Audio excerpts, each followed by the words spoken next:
for those of you here in the paddock today and for those of you tuning in live around the world. This is the Stars Championship Series Pro Show presented by Mazda Motorsports from America's home for racing, Charlotte Motor Speedway. The Pro OKN Stars and Pro KZ Stars drivers are getting set for action here. We are less than 20 minutes away from going green with their main events, and there is a lot to talk about. So first and foremost, with myself, Xander Clements, here in the booth, I'm going to send it down trackside to Alexander Searle and Caleb Vieska, who are standing by on the grid. Thank you, Xander. We're here on track before we get started by the first Stars Championship Series Pro Show of the year in the Queen City Gambit at the beautiful Charlotte Motor Speedway. Alex, a great day of racing action. You see, it's been all weekend long already, right? A lot of chaos, a lot of action, and a lot of passes that we've seen. Alex, you've trackside all weekend long. What have been your thoughts? Yeah, great racing, especially, in the OKN category, we've seen spread out fields, we've seen close fields. To me, the biggest thing that we're going to have to notice, we saw drivers all day long mention tire wear. It wasn't as much of a factor yesterday, but now that rubber's starting to get laid down on this racetrack, this is an 18-minute plus 2-lap main event. It's going to be equivalent to about 30 laps here in the OKN Stars class. They have new tires. Nonetheless, I've heard tire wear is a major factor here. So for the likes of Phillips, the likes of Ramos in the front row, they're going to have to control the pace because there's drivers behind them that are really hungry. Yeah, drivers that are super hungry here and ready to work their way up the field. So why don't we take advantage of this time that we have and hear from some of our drivers. Back to you guys in the booth.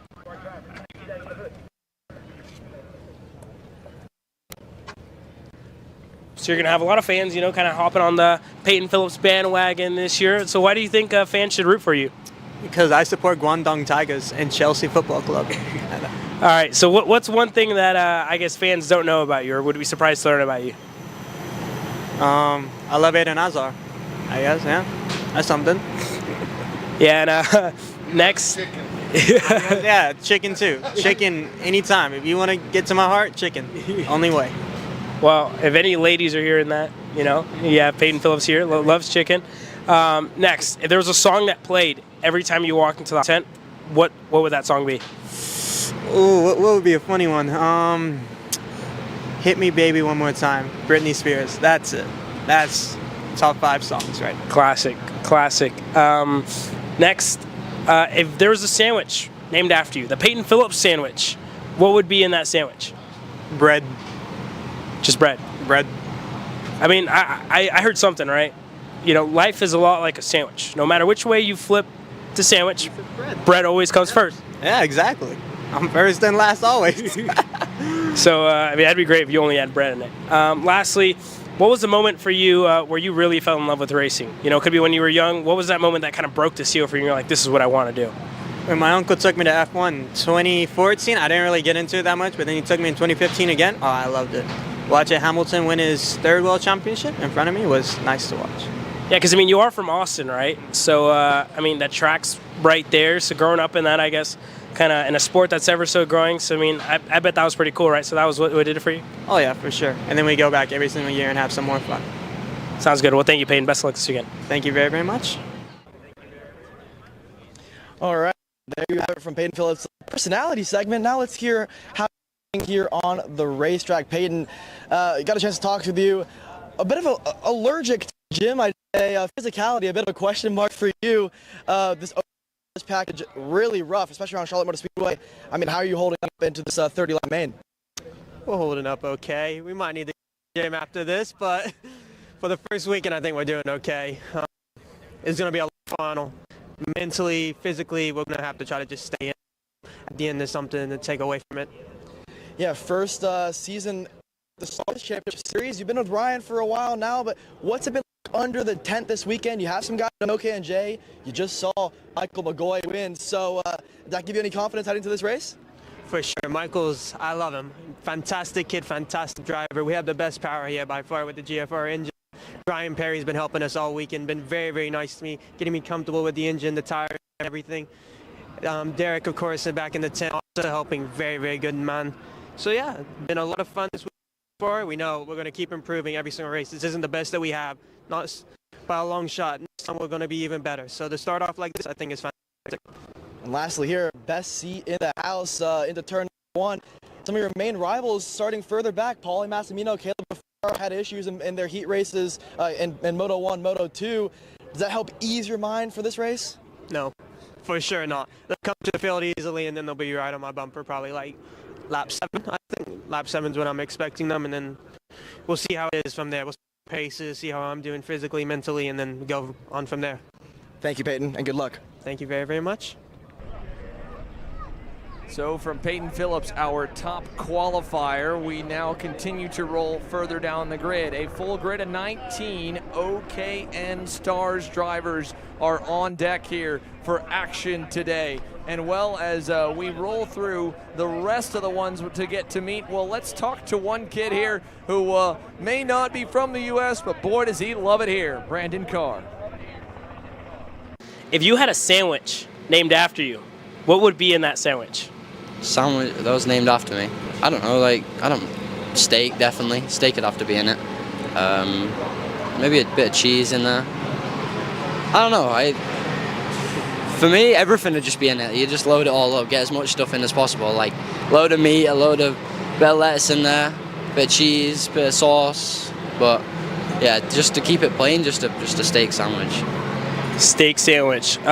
So next, why do you think fans should root for you? Why should fans root for Brandon Carr? Because we make the race so much more exciting.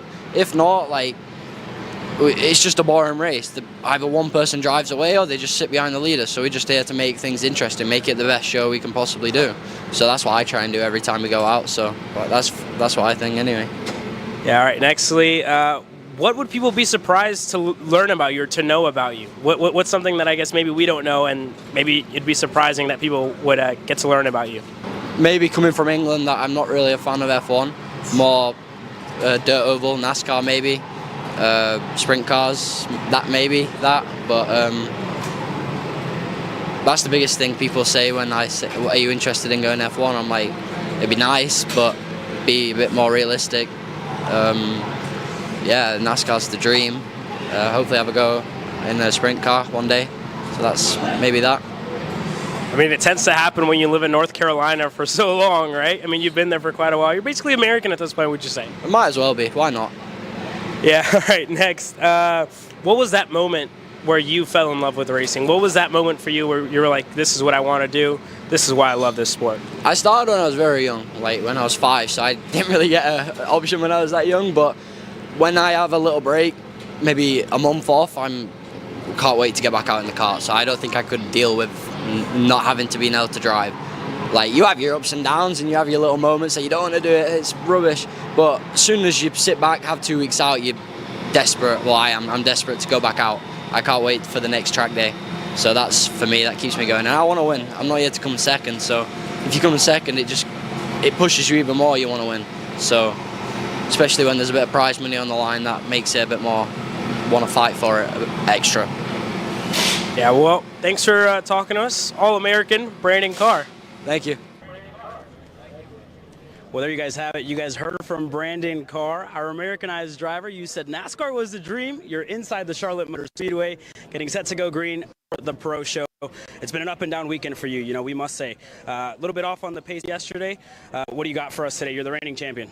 Yeah, we've been changing the car every time, just trying to make it better. We're not fully sure what but what we need to change. So we're just going to try, basically through the biggest thing we throw for this one. So if it goes well, it should be good. We should be able to push for the win. So only the laps will tell. Yeah, and I mean, you're starting on the second row here for this one. Not too many drivers in front of you. I mean, Diego and Peyton Phillips in your seat from last year. You know that thing is quick because you were in it last year. What do you have to do to beat Peyton Phillips? Just got to be as consistent as possible. Don't make the mistakes, because this track is one of a kind, in my opinion. It's so easy to clip a curb, and with these engines, as soon as you make that one mistake, you lose so much time. So just got to try and be as consistent as we can, and hopefully we'll just be there to go. Well, there you guys have it from Brandon Carr. Back to you guys. I'd love to hear from him, too. He had a busy night last night here. Prom night for Brandon Carr in North Carolina, right after the 2 motos. And on top of that, of course, we've got the rest of the field ready to try and become the Queen City Gambit here. Queen of the racetrack queen of the city, the Queen City itself. Let's go to Alexander Searle, someone who's very familiar with the Queen City. He grew up here. He went to elementary school 4 miles down the road. Caleb Gafer. Alex? Thank you, Xander. This is a track Mom has a pretty big relationship with, right? Works some events, mainly on the hauler side, entry list side of things. What does it mean for you as a driver to be at an event like this where your mom has worked this style of racetrack and have a shot at the victory? I mean, it's awesome. I mean, it's great to have all the family out here and watch the race. Yeah, I mean, we're used to seeing you with a bigger brigade, right? Like a bigger team underneath a bigger tent, should I say. This time a privateer, does that ignite fire underneath you to try to go out there and get a victory? Yeah, I mean, I love doing it. Me and Greg are going to, I think we have it dialed in, so I think we'll have a good shot. Be dialed in, we're rolling off P9. Considering you qualified on pole, obviously had the issue in that first moto, dominated. I mean, did that Moto 2 get confidence for this one? Yeah, that got me going, and I knew we had something. Thank you. Thank you.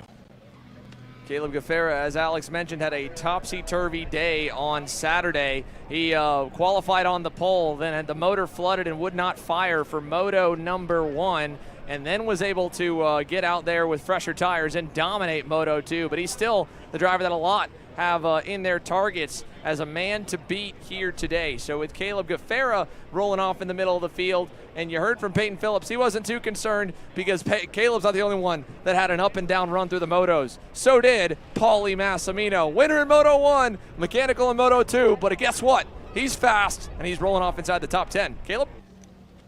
Thank you, Xander, and I think you said it best. You were quick all day yesterday, won that first moto by a long shot. The guy who won the other one is starting right behind you. You know, a lot of work in front of you to do. How are you feeling coming on this one? What do you think? Yeah, I mean, I feel pretty good. I think we have a fast piece. Carlos and all the help he's given us with this package. It's been a rocket. Unfortunately, we had that little mishap in Heat 2, but that's okay. Like I said, I think we have a fast package. Kind of wish we got that Heat 2. I think it would have been pretty quick. But put our heads down, try to work through the pack, and get after it. Yeah, and you have a lot of fans there in the stands, right here, a lot of volunteers. You're a man of very little words. But coming into this race, you live an hour from here, right? Your home track at Trackhouse. You've ran around this place a long time before. I mean, what can you say about the track? Do you think how do you think passing is going to be around here? Because you have a long way to go to get to the front. I feel like the passing would be okay. Just got to make sure you don't overshoot it, lock up the motor. But I don't know, every time I've been here, I've sucked, so it's a little different this time. I think I'm just chilling out a little bit more. I had a lot more aggression in me before, but now I'm kind of just chilling and enjoying the ride and enjoying the opportunity that was given to me. So, yeah. Sounds good. Well, best of luck, Paulie. Thanks. Back to you guys up in the booth.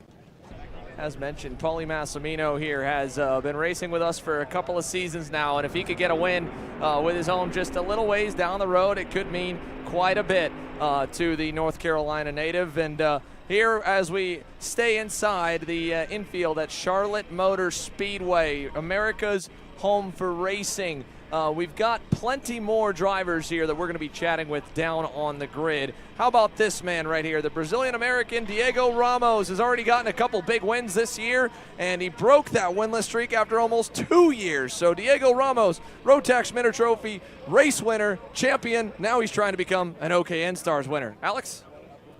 Thank you, Xander. Diego, it's been a pretty up and down week. You shot out like a cannon on practice on Friday. On Saturday, mechanical issues kind of plagued you a little bit. Considering the pace, though, must feel pretty good. Yeah, for sure. Like you said in the beginning, we were really quick. We were quick in the race. Like you said, a bit of unlucky, but the warm up today was good, and then looking for the race. Thank you, Diego. Thank you. Good opening warm-up here for Diego Ramos as he begins to get the last bit of his gear together. The drivers are almost set here, folks, for what will be a fantastic OKN Pro Stars main event. Before they get suited and booted, though, here we've got a few more minutes before it'll be time to go green. We'll have the national anthem playing and being sung here, so we'd like to ask that for those in the paddock around, make sure that when we're ready for opening ceremonies, you're ready as well. But Before we get into the last bit of opening ceremonies, let's go down and talk to someone who has been pretty fast here this week and only gotten better as the sessions have come on. How about it for Nick Turley? Caleb? Thank you, Xander. Nick, an up and down day for you, right? We've been talking about it for a lot of guys. You're one of the ones, a pushback, put you on the back foot, but arguably, you've been one of the fastest drivers on the racetrack all weekend. You're starting on the second row. What's it going to be like? You know, it's a long race, so in it for the long run. Don't got to win it in turn one, and I think that's what's going to who wins the race. Yeah, and your team owner, you know, is just trying to hold on, right? One of the older guys on the grid, you're one of the younger guys. You did this race in this type of length a couple weeks ago in Orlando, but it's a much more physical race, right? Walk me through it. Yeah, you know, those pre-finals being, the heat races being 22 laps, I feel like it was definitely a warm-up coming into this for the main event, and we're going to see who can handle the wheel for that long. Sounds good. Well, best of luck. Thank you. See you guys up in the booth. Thank you, Caleb, there. And for Nick Turley, it would mean quite a bit if he could get out there and get a first career 125 division pro national win here today from Charlotte Motor Speedway. We've got most of the grid, I believe, just about suited. As you can see, it's almost go time from America's Home for Racing for the Queen City Gambit, the opening round of the 2024 Stars Championship Series. We'd like to ask everyone to please direct your attention down to turn number 1, where we would like to ask that everyone please rise and remove your hats for the playing of our national anthem.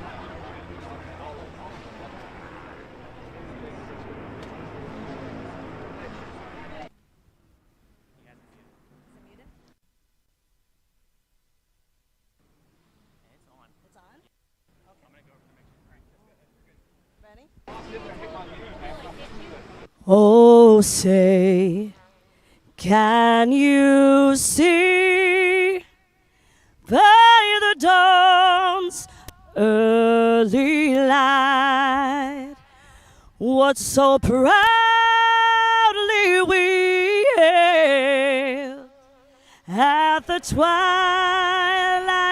last gleam, whose broad stripes in bright stars through the perilous fights o'er the ramparts we watched were so gallantly streaming, and the rocket's red glow, the bombs bursting in air, gave proof through the night that our flag was still there. Oh, say, does that star-spangled banner way o'er the land of the free and the home of the brave? Thank you. What an awesome performance, ladies and gentlemen. It is about that time. Pro, OK, and Stars, the countdown at 0, and we are ready for the first of 2 major main events here coming your way. OK and Stars here. Well, let's, ladies and gentlemen, talk about everything else that you may have missed if you're just joining us here today. First and foremost, of course, 3 free practices with just 30 minutes between each one of them on Friday to learn the racetrack and get dialed in. Then qualifying, where Caleb Gafer stunned everyone with a full 10th over the rest of the pack. Paulie Mamino, Peyton Phillips, they were close, along with Diego Ramos and Brandon Carr. But your front row is a lot different than that because we had heat racing yesterday. 2 long motos for the entire field, and well, a mixed bag. You heard from Caleb, you heard from Paulie, our 2 moto winners. They had one good one where they won, the other one not so good, and that's put them further back. Here's a look down on the grid. Let's take a look at it here. Peyton Phillips in the number 10 Ryan Perry Motorsport Tony Kart will lead us to green alongside the Brazilian Diego Ramos in the number 21 PSL Karting Bureau Lard. Row 2 has Nicholas Turlecki on the Hotes DD Driver Development Tony Kart and Brandon Carr on the Trinity Karting Group Kart Republic. Row 3, Kieran Rogers and Aiden Lorenko. Row 4, Ryan Raffa and Paulie Mamino. Caleb Gafer rolls off on the inside of row 5 and 9th alongside Tommy Traylor in the Fox and Son Karting Cosmic. And then outside your top 10, Top Gun Wesley Gunler, the number 46, alongside Ryan Perry Motorsports, Shea Aldrich. Then it's Josh Holtz and Theo Corelli on row 7. Ming Nanzu and Daniel Piercy on row 8. Aiden Fox, Nolan Rocco, and Henry Wheeler has gone to the rear of the field. The vice champion from 2023 will be starting from the tail. So keep an eye on the number 2 plate to roll forward. But our 2 moto winners, the 2 of the fastest drivers here this weekend, are rolling from the rear, at least from the middle, I should say, further back than where you would expect a heat race winner. Here you can see Paulie Mamino warming up the BJR MDR machine back behind your leaders as they round the final turn. Peyton Phillips, Diego Ramos, your front row here with Peyton Phillips on the red and white Tony Kart, Diego Ramos on the red and white PSL Bureau Lard. For the first time this year, the Stars Championship Series OKN Stars are green down to turn number 1, and around goes Brandon Carr. The reigning champ is out off the start. Turned in turns 1 and 2. Just like that, the reigning champ is out, and the number 1 plate is off on the banking as a great start for Kieran Rogers in the number 5 into third here on the opening lap. Wow, already mayhem and Brandon Carr out of this race early. Rogers there looked for the move on Diego Ramos.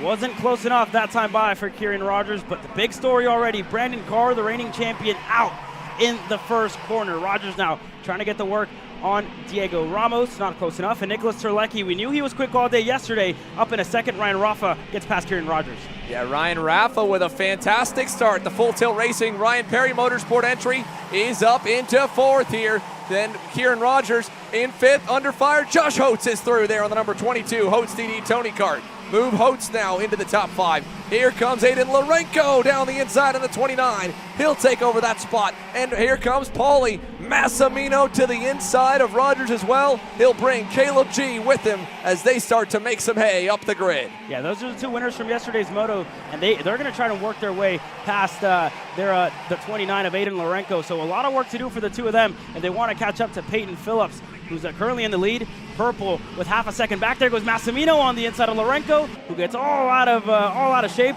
and Caleb Gafer able to get through. There goes the number 5 as well of Kieran Rogers clear. Rogers able to get back by Lorenko, who lost so much momentum. He lost 3 spots off of 1 pass.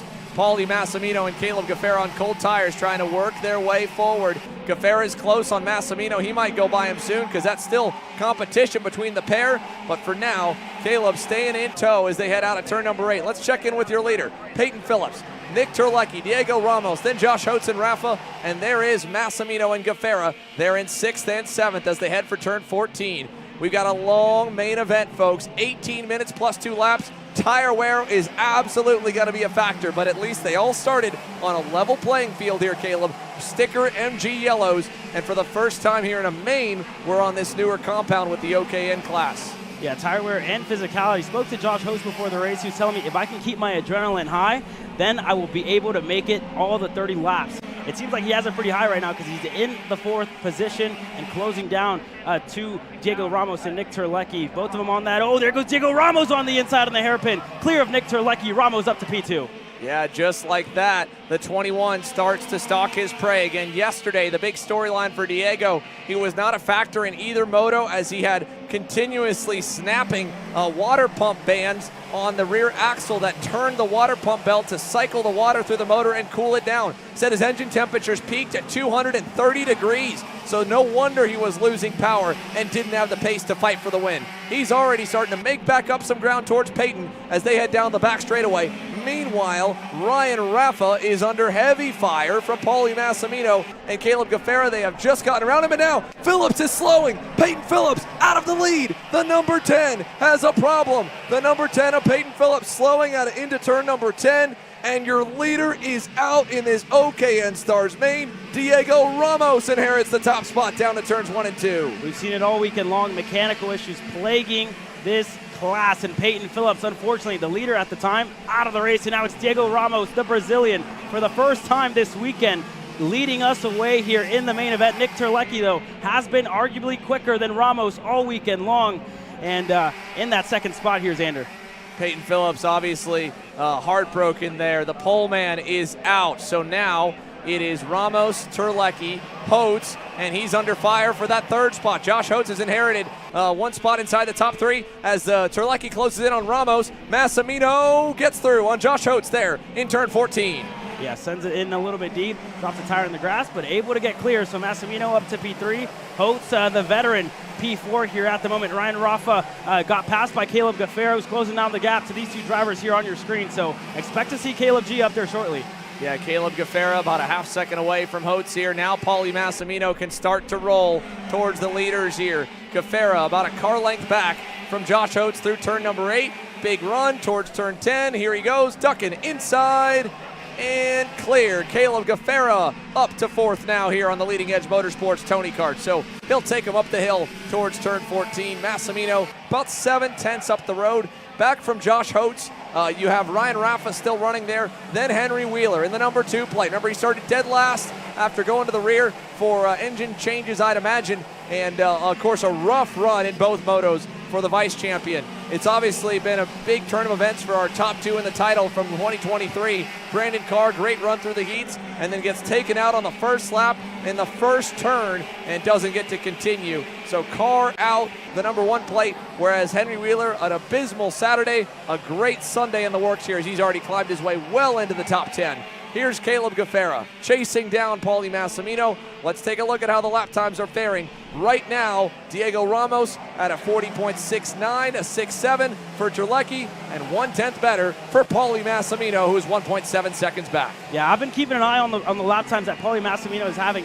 Every single lap, it's either 2/10 or a 10th to the gap from Diego Ramos and Nicholas Turley. So Massimino, with a lot of racing left, 12 minutes left in this race, has a lot of time and a lot of track space to catch up to Diego Ramos and Nicholas Turley by the end of it. While Paulie Mamino has run here at the highest level for quite some time, the only major U.S. victory in the 125 classes he has to his name is the Miami Grands X30 shootout from the inaugural year in 2021. He's had countless podiums. He's a KA senior Supernats champ, but the X30, the 125 class in general, the major wins have just so closely eluded him over these last couple seasons. And while yes, this may not be a 40 or 60 kart field, it would still be another feather in the cap for a very talented racing driver. And for Caleb Gafer, again for him, since moving into the senior class on a limited schedule, balancing karting with cars in 2023, he's also looking to try and get that breakthrough victory as Nick Turley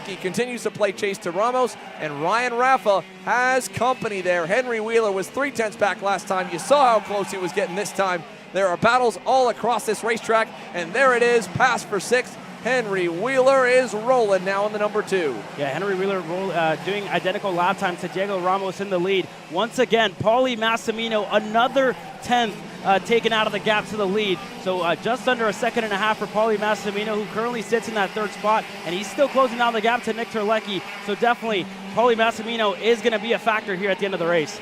And we got to hope here that Mamino, as he gets there, he takes care of his tires. This lengthy main here, we've still got so much time left. Let's see Nick Turley, though, go to the lead in turn 14. Nick Turley leads down the front straightaway on the Holtz TD Tony Kart. Diego Ramos back to 2nd. That'll bring Mamino and Gafer both a little bit closer. They get to gain about 4/10 on the leaders that time by. Yeah, we've seen how much passing affects the gaps here. So there already, Nick Turley opening up his gap to 2 kart lengths in between himself and Diego Ramos. Paulie Mamino given a lifeline here, being able to close down that gap by the 2nd here. So let's see what Paulie Mamino can do. But like you said, let's hope he has enough tire to go all the way. Yeah, now down out of turn number 11 through the S's for Diego Ramos, Paulie Mamino, and Nick Turley. We are just coming to the end of lap number 12 down the front straightaway. 2 car lengths from Nick Turley back to Ramos, and 9/10 back to Paulie Mamino from the race lead. He was another 2/10 better this time than Nick Turlecki. Ramos obviously having to go wide there. Took a second to wind that car back up and clean those tires back off. He ran a 41.0. Both of them have been lapping at 40.6s early on, and we're now getting to the point as well that we probably won't see any more personal best. I wouldn't think. We're past, again, working lap 13. They started on new tires. We've talked in qualifying that they set them to peak around 3 to 5 laps in. Granted, they're going to go lower on air to make it the full 20-plus laps here in this main, but still, Paulie Mamino being within a 10th of his best is phenomenal, and again, he picks off another 10th. Now down to 8/10 back as a North Carolina native, as you mentioned, Caleb, a big cheering section here, trying to will their BJR MDR pilot to the lead and the win. This is a fantastic drive in the making here for Paulie Mamino. Yeah, 2/10 every lap, and now he's getting into drafting range to Diego Ramos, who's losing touch with Nicholas Turlecki, a 10th slower by the lap, and you see Turlecki continuing to open up his gap there in the lead. And Diego Ramos is going to fall under fire to Paulie Mamino here in the next 2 laps. Yeah, he is definitely closing in. Now down to 3 car lengths away, maybe 4. Nick Turlecki opening the gap a little bit, though, since he's got clean air. Another 40.7 as Mamino starts to stagnate back there in third. 8/10 back. The top 3 all closing up. Josh Holtz is the next one on the chopping block for Henry Wheeler, by the way. Only a 10th apart for P5. The number 22 Holtz TD team captain is under heavy fire for that 5th spot. And look at Wheeler up and over the curbing, trying to find a way by. Not close enough at the end of the backstretch there into turn number 8. Let's see if he can make a dive, or maybe at the end of the lap here in turn 14. The same for Mamino. He's so close, but not close enough in turn 14. Yeah, a car length in between the Burrell Art and the BJR MDR LN kart of Paulie Mamino. He's going to be well within striking distance here shortly. It could be the bus stop, but we've seen turn number 8 take no prisoners today and a lot of passes being made. Henry Wheeler now ahead of Josh Holtz as they cross the line. Henry Wheeler up to 5th. You can see just a little bit there of understeer for Mamino trailing through the bus stop chicane. The higher speeds of these OKN and Pro Stars drivers have that tick of aero wash in certain high-speed corners. They haven't talked too much about it this weekend because it hasn't seemed to be a factor, but Paulie Mamino still quicker than the race leader, but a little further back now, inside and second.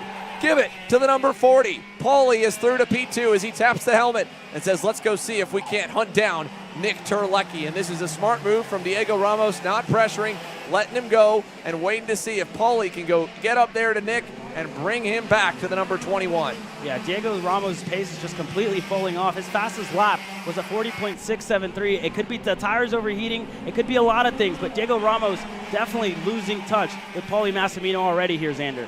Henry Wheeler, while we focused on the fight for second, was able to work his way into position number 5, 6.5 seconds back. Aiden Lorenko is also closing in on Josh Holtz. That's for position number 6 now. Lorenko fell back a bit off the start. Josh Holtz got a monster start, up 6 positions, but Henry Wheeler from dead last here, 19th on the grid, into the top 5. A fantastic run for the number 2. There's the 29 of Aiden Lorenko back behind him, with Wesley Gunler as well getting around Ryan Raffa here in this main event. The RPM carts, Raffa, Rogers, 9th and 10th, and of course Peyton Phillips with that mechanical failure that sidelined him here in this main. 6 minutes plus 2 laps to go as Top Gun, the rookie, continues to charge towards the top 10 right now. There's a look at Henry Wheeler in the number 2 plate. I'm surprised as well here, Caleb, that Caleb Gafer has just kind of stalled around 4th right now. I mean, this kid was so quick in qualifying yesterday, but the LEM Tony kart,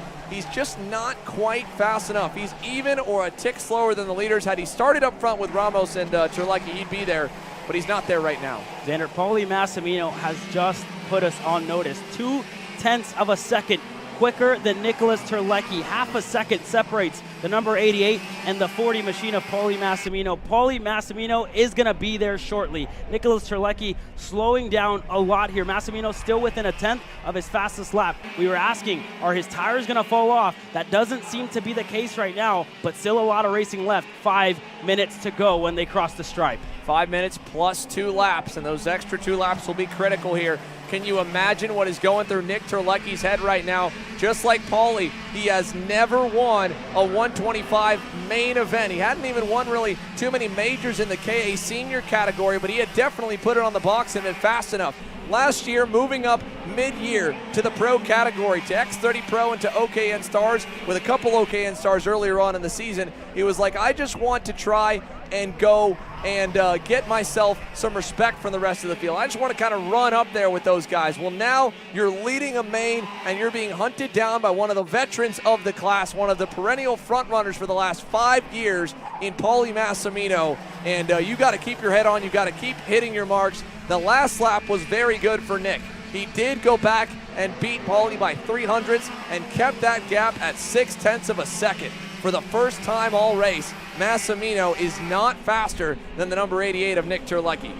Yeah, not that time by, a couple of 100 seconds slower, but for Diego Ramos as well, a driver who's come just oh so close to big national wins, to big national championships. He came in this weekend, the Burrell team came in this weekend thinking they were going to sweep this class, being that TM importer, importing all these engines, being the manufacturer as well for the engines. They thought Diego Ramos was going to be quick. He was quick in some stages of the weekend, but that hasn't been the case in this main event. For Henry Wheeler as well, moving teams, going to that Burrell Art team, the PSL factory team here in the States. It hasn't been the best of weekends for him. Up and down all weekend long for Henry Wheeler. Up and down all weekend long for Diego Ramos. Finding pace, finding setup, chasing the go-kart, trying to find any ounce of speed in their machines, and it just hasn't been enough to contend with Nick Turley and Paulie Mamino, the two OTKs leading the way here. Paulie Mamino picked up a 10th last time while Nick Turley gave up a 10th, and now Paulie is within the tow range just a little bit of the number 88. So a big run onto the front stretch.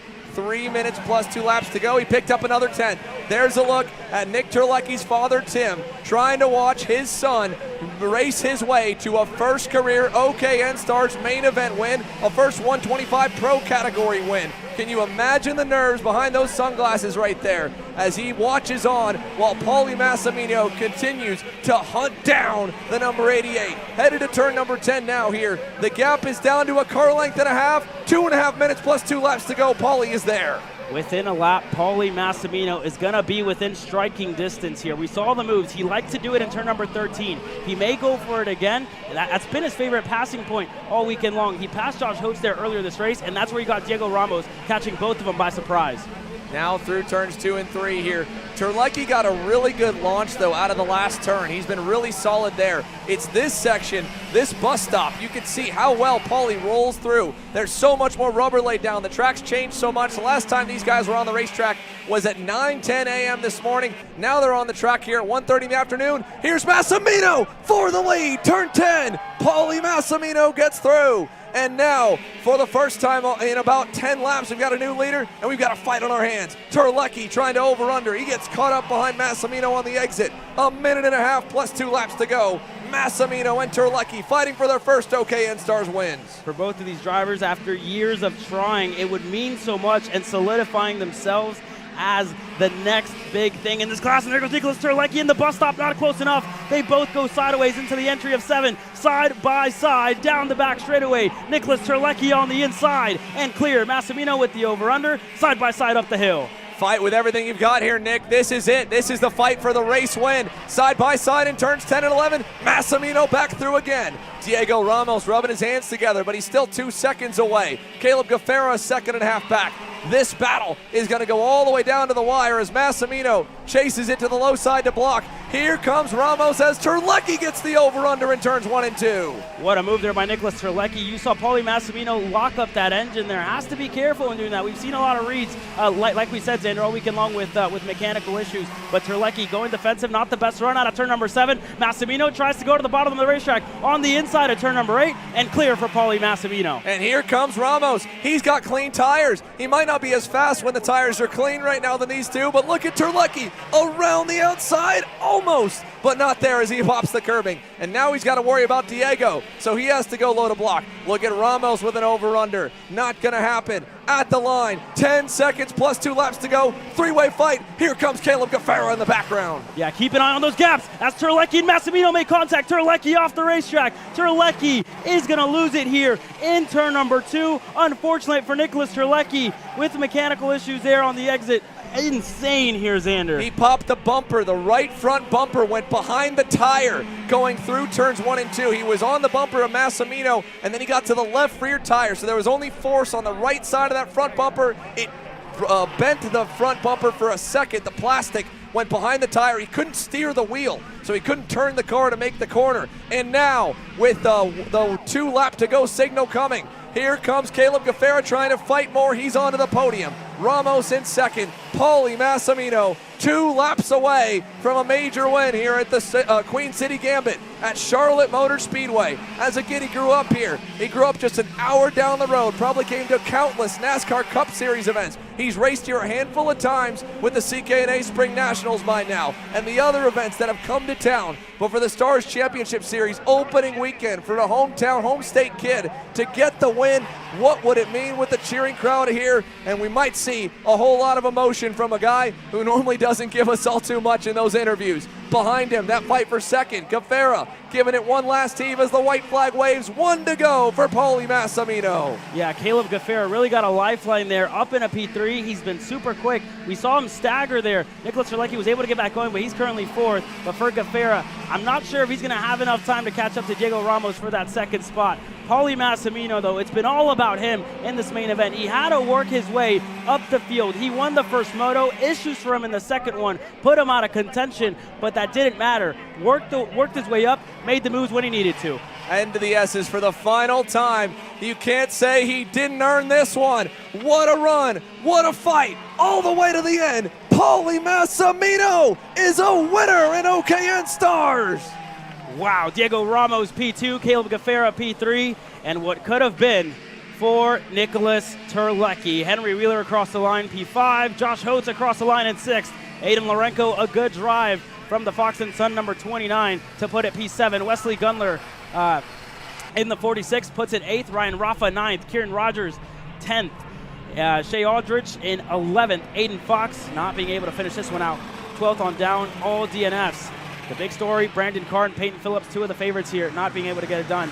And Nicholas Turley clapping his hands there at Paulie Mamino as they work their way into the scale lines. Yeah, I don't know if he was any bit upset. I don't think he really should be. That was a fantastic performance by Paulie, and really nothing put wrong, nothing dirty about it. Nick just got in a bit hot there while he was defending, and Paulie Mamino ends up as the race winner. Bummers further back. You see now Aiden Fox, unfortunately, failing to finish there in the Fox & Son Karting Cosmic. But what a battle at the front of the field.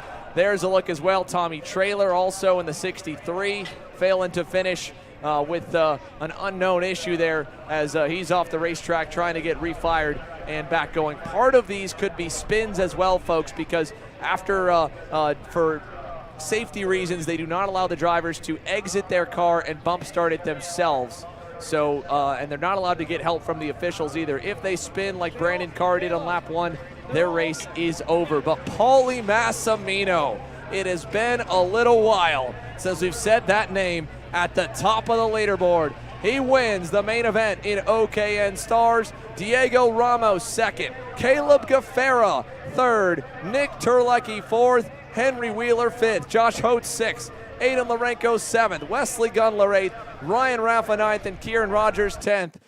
Shea Aldrich 11th there, the last of those to finish. A heartbreak for Brandon Carr, but there's a look into the scale line and a very happy Paulie Mamino, a big smile on that face. He's a hero at home here in Charlotte, North Carolina, and the BJR MDR boys get another 125 pro level win here with this OKN Stars main event. Congratulations to Paulie Mamino and the entire camp here. He spent the entire day at the racetrack working, helping coach and develop all of their younger talent, and they're going to roll them through the scales, and I believe the podium ceremonies may end up being over by the scale area. So watching Diego Ramos push on through again. For Diego, this was a close one, a close run altogether for Diego Ramos. But P2, a consistent run. It was all that it had in it there, right there.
All right, welcome back here to Charlotte Motor Speedway. We're here with your winner in the OKN Stars class, Paulie. It's been quite a while since your 125 victory there at the IME Grand Nationals. Back here in the OKN Stars class, it made it tough on you there with a bit of an issue in the second moto, but nonetheless, I mean, what are your emotions right now after your first 125 victory in about 3 years? Yeah, I mean, I'm pretty happy for the past few years. Kind of just been struggling with different things. You know, at times I haven't been as good as I was. I felt like I kind of lost a little bit, and then, you know, I started taking way more serious into it again. And then, yeah, you know, it's just been a struggle. It seems like bad luck always hits us just throughout the years. But even this weekend, you know, Heat 2, I was like, yep, there goes our bad luck streak again. So, but yeah, we started 8th. I knew we had a good kart. I knew we had a good motor. Just needed to make sure I was doing everything I could. Definitely made a few mistakes out there. Race was quite long, but no, the BJR, MDR guys did an awesome job. Kart was on rails. Carlos and all those guys, the motor was unbelievable. I was kind of sad we didn't get to show them what we had in Heat 2 because I felt like we were going to be better than we even were in Heat 1. So really happy with everyone. Just for it being a last-minute decision, it feels good. Yeah, I mean, you talked about how physical that race, how long that race was, but that battle with Turley was electric. I mean, describe what it was like inside the helmet. Yeah, I mean, obviously I passed him. I kind of figured he was going to try and come back at me, so I defended the next corner. I think we were geared differently, so he had a little bit more bottom. And then, you know, going into turn 1 and turn 2, I had marbles on my tires. Overshot it. He got underneath me. I was able to get back by him down the back, and then I knew the next lap I needed to slow it up more, so I couldn't let him get that crossover again. So yeah, you know, slowed it up a little bit more. I saw Diego was coming, so I knew I needed to do something before it was too late. Thank you, Paulie. Thank you. Well, thank you there, Alex. We hear from the other side of that story here with Nicholas Turley. Nick, battling for the lead all the way through. You led a lot of laps. Just walk me through what happened there in the end. Yeah, you know, I saw Paulie catching me, which wasn't a problem until there was about 3 to go, and going into turn 1, he just, you know, I talked to him earlier, and he told me, because I crossed him up the lap before, which, you know, I get.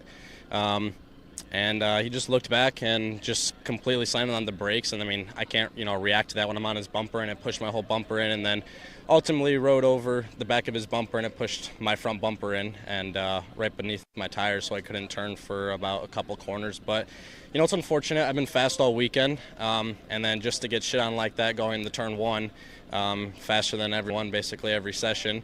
So, you know, it's just an unfortunate outcome. Probably, you know, hopefully he gets a penalty for something like that, but in such a close race like that, you know, I'm not, you know, he'll probably still walk away with the win.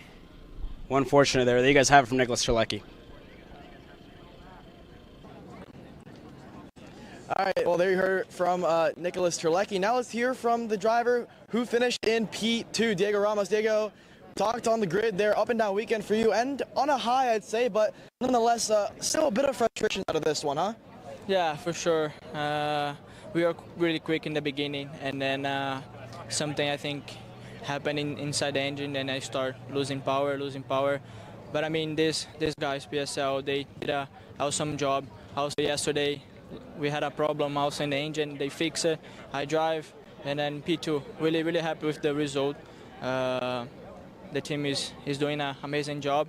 Kevin with the engines, because when I had power in the beginning of the race, well, I was fast, and then something happened inside the engine. Was not his fault, but races. Yeah, I mean, we've heard from multiple drivers throughout the day, really tire wear much larger of a factor today than it was yesterday. Is that what it felt like from you inside the cockpit? I know you told me missed it on tire pressures a little bit. Yeah, also I missed a bit in tire pressure, but I think it was more in the engine, because the car was good. Just every lap I start losing a bit more, and then, yeah, but at least we finished P2, good point for the championship, and yeah, we keep pushing. All right, there you have it, Diego Ramos, P2 in the OKN Stars. Thank you, Alex. Well, we just heard from your teammate, Diego Ramos. I mean, Henry, what a race for you, right? You've been on the back foot all weekend long. What are the takeaways you can take? You had to make a lot of passes. Yeah, it was a tough weekend overall, really bad luck. really bad luck in the heats, had to start last, and it was just an overall solid final. I think the pace we got by the end was pretty good, and I think 5th is a pretty good result for us. Yeah, and I mean, you're sporting the number 2 plate, obviously, right? So thinking championship like you were last year, thinking about the long run, are you happy with this result, with the 5th place finish after the weekend you've had so far? Yeah, with how tough the weekend is, I think it's a pretty good result. I got 5th at the first round last year, so I don't think it'll hurt me all too much, and I think it's still a good start. Well, there you guys have it from Henry Wheeler. Over to you, Alex. Thank you there, Caleb. You heard it from Henry Wheeler. Now let's talk to your P3 driver, Caleb Gafara. A bit of a lifeline thrown to you there. You were really quick all weekend. Where do you think you guys missed it here in the feature race? Just grip. I mean, these tires, I haven't really liked them since they came out, and it's just fighting for grip the whole time. So that's been our issue this weekend. Describe that race to me as a whole, though. 18 minutes plus 2 laps, very physical. I mean, what was it like inside the driver's seat? Pretty lonely out there for you most of that one. Yeah, I mean, it wasn't too bad. I mean, ribs definitely started hurting that one, but it's just got unlucky with the kart setup. I mean, if we would have had a little bit better, maybe we could have had something more. But thank you, Caleb. Thank you. Want to get behind the wheel.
Well, there you guys have it. We heard from some of our OKN stars as Sander gets himself ready to announce our podiums here. Alexander Searle as well out here giving us all the intel trackside. We heard from a lot of our drivers there.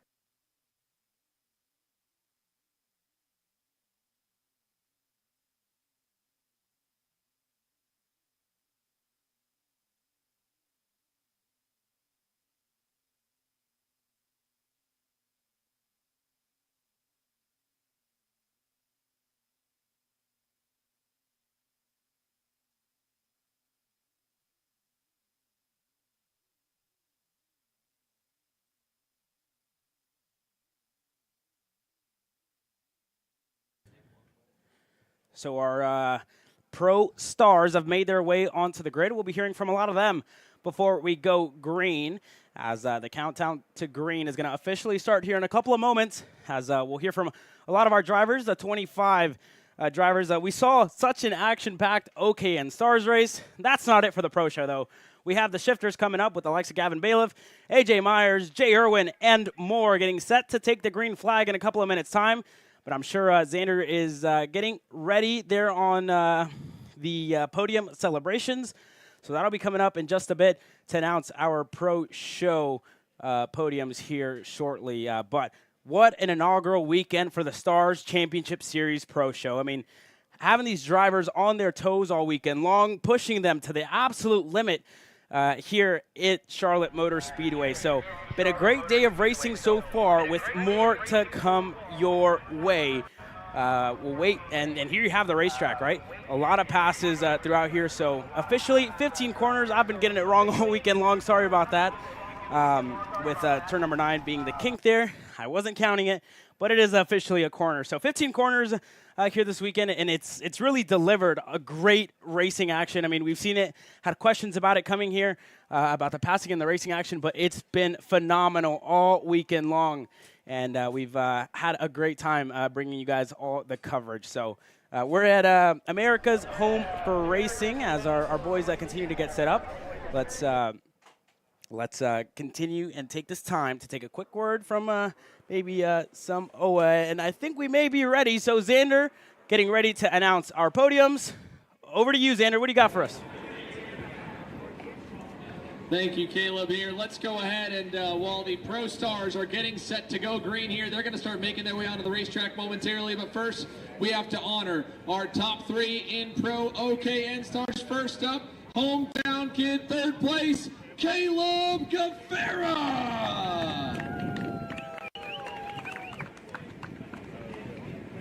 Second place in a very consistent race, kind of navigating all the chaos, PSL Karting Bureau Arts, Diego Ramos. And a hero at home, your Queen City Gambit Pro OKN Stars race winner, Paulie Mamino.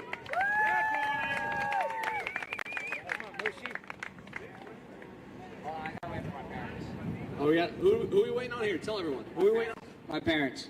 Oh, all right. We'll wait on them. I see them running back on down here. What a run here, Paul. You know what? I know they talked to you already. I know they talked to you a little bit earlier. But how does this feel? You got both your parents here. Sometimes one or the other, or you're traveling all the time. But to have them here, to have this win at home, how much more special does it make it? Yeah, I mean, it's awesome. You know, I get to go back and tear down. Maybe drink a beer now that I'm finally old enough. But yeah, we don't have to get on a plane tonight and be on the plane, so we get to drive 30 minutes home and maybe celebrate a little bit and sit back and relax and have a good time. All right, how about that? Go ahead and get up on the stage, buddy, here. Give it up. Check out that trophy for your Queen City Gambit champion, Paulie Mamino, a hero at home. And a party will definitely be going on over in the BJR MDR pit after a weekend with a lot of ups and downs. But Paulie Mamino is your 2024 Stars Championship Series Queen City Gambit champion. He's got to do the hat swap. And then, boys, we're going to have you raise those trophies as high as you can up above your heads. And we're going to give up one more round of applause before we close the chapter on the OKN Stars Round 1. Paulie, get that trophy in the air, fellas. Let's give it up for your OKN Stars! Yeah! And just like that, Caleb will send it on back up to you as the Pro Stars begin to make their way onto the grid. It is... Well, thank you very much, Xander. And I think you said it best as we close this first chapter in the OKN Stars Pro Show.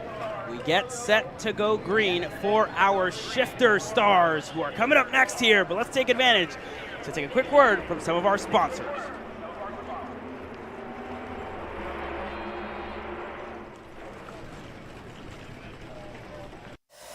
So you will finally want to get behind the wheel, huh? Yeah, I've been shooting for 3 years and I've never got to drive. Well, you're going to need some more gear than just your helmet. Why don't you go to shopakr.com. They got their inventory online and they'll ship it the same day if you order before 5:30 p.m. Eastern. They got shoes? Yep. Gloves? Yep. Rip protectors? Got those too. Can they make me go fast? No. Here at Acceleration Kart Racing, we've got everything you need to get on track. What happens next, well, that's on you. Check us out online at shopakr.com. We're at a commercial break.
I'm Vincenzo Sarracino. I'm from Naples, Florida. I'm 23 years old, racing for Maranello USA here in Pro Stars. Well, I like the color red. I'm the biggest Ferrari fan. Started racing when I was 4. Been racing pretty much now almost 20 years. This August will be 20 years. Don't know much else. Racing's my life. Been now racing shifter KZ package for about 8 or 9 years. Love it. Don't want to go back to single speed, but you never know what happens. The atmosphere in the team, I really like it just because everybody's all upbeat. There's never any negative energy. Everyone's always there to help each other. And I mean, my results weren't too great last year. I had a lot of just mechanical failures or just bad luck in general on the racetrack. So I don't think my results on paper were very representative of our speed, where if we could hook up a whole weekend together, we'd be up front. I have no doubts about that. So hopefully we'll show that this weekend.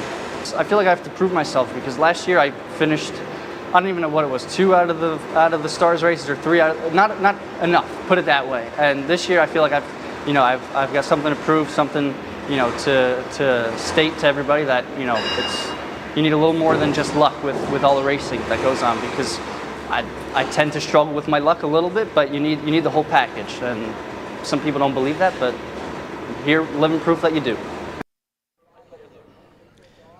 Thank you, guys, there. We heard the Vincenzo Sarracino segment. You mentioned last year you were plagued with mechanical issues. I think those gremlins got to you again this weekend. What's the progression been like for you? Yeah, I mean, first 2 sessions we really struggled something with the fuel, so anytime I'd shift up in 6th, we'd have no fuel into the kart, so I had to retire in those 2 practices and just been on the back foot since then, but now it's the show, so we'll see how it goes.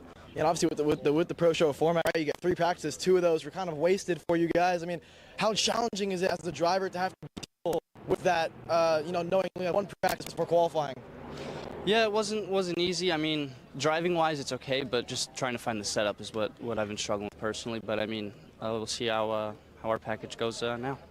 And looking further up the grid, I mean, there's a bunch of go-karts in front of you here. I mean, how are you feeling? You feel pretty good being able to attack these guys ahead of you, a long race in front? Yeah, I'm always confident. I mean, I started 12th in both of the heats, got to 5th by the first corner, but just defended, and we'll see. Hopefully I can do that again, maybe go up a few more positions, but who knows. Good luck, Vincenzo. Thanks, man. Appreciate it. Thank you, boys. There you have it from Vincenzo Sarracino, and he'll be starting around middle of the grid for our Pro Stars main event. A lot of drivers to talk to, 24 in total. Well, let's talk about the 1 in the 24. Unfortunately, not the man started on the pole, but our reigning series champion. We caught up with him back on Media Day earlier this week. My name is Talon Yako. I'm 22 years old, and I'm from Charlotte, North Carolina, driving for Kart USA. Do I seem comfortable with the number 1 plate? It's definitely, it's like a change of everything because I'm used to having 24 on my kart somewhere, but it's a good feeling. I'm going to do my best to defend it so I can keep the number 1 on my number plate, ready to go. I kind of felt like at this point I wanted to move to somewhere where I was kind of calling my own shots because AJ helped me tremendously, don't get me wrong.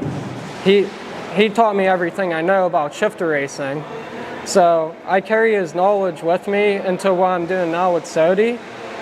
But being the lead driver and everything, I think it's not really a big step for me because I was already making calls for my own setup because later on, like last season, I realized me and AJ kind of had differences with our setup and stuff, so we'd figure it out together a little bit, and then it'd get to a point where we'd kind of split off with our own differences, and then he'd like his setup and I'd like my setup, so it's nothing too serious. I drove the Sodi enough now that I'm pretty confident in tuning it on my own, so it should be fast, honestly, just stock. I'm ready. I can't wait to see how it does this weekend. I'm obviously coming into this first round with the new team and all. I have no expectations. I expect it to be fast, but it's also going to be a learning step for me as well.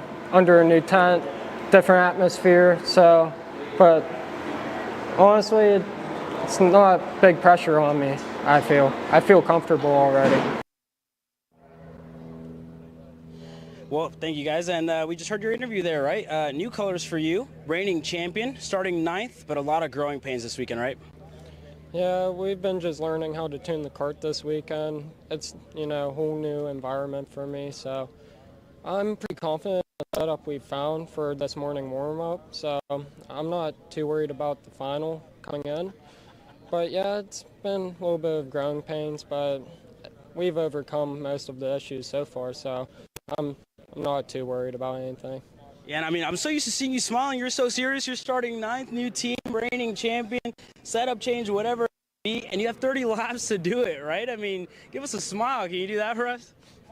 Well, there you guys have it. Talon, like I said, right, 30 laps. What do you need to do to hold on to this go-kart? That's why I practice a lot, just to have endurance for long races like this. I'm excited. Yeah. Well, best of luck, Talon. Back to you guys. Thank you, Caleb. And again, the serious faces have been on since these guys have rolled out onto the grid for quite some time now. There you can see in the middle of your shot the number 220 PSL Karting Bureau Art of Jay Irwin. He will be starting on the outside of row number 1.